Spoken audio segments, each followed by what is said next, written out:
Bigyan ko kayo ng idea kung paano ba magpaandar ng isang automatic na kotse. Toyota Vios tong unit natin. Papakita ko sa inyo paano magpa-abante nito. Okay, start muna natin. Unang step, start muna natin. Siguraduhin natin na nasa park yung ating shifter. So, start natin siya. Okay? Okay, naka-start na. Now, pangalawa. Ipe-press natin yung brake pedal. Yung brake pedal, yan yung locking mechanism ng ating shifter para mailagay natin sa drive kung tayo ay aabante.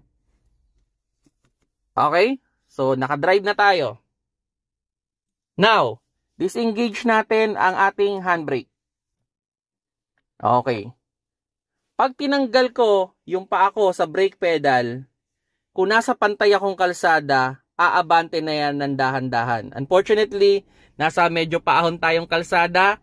So, kailangan kong bitawan yung aking brake pedal lang mabilis at apakan ng aking gas. Although, itong Toyota Vios naman ay meron siyang hill assist, pero much better na mabilis sana yung apak natin para hindi tayo umatras. Okay, so, pagpapaabante natin, yan, tatanggalin lang natin yung paa natin sa ating brake pedal at aapak tayo sa gas para umabante tayo ng konti.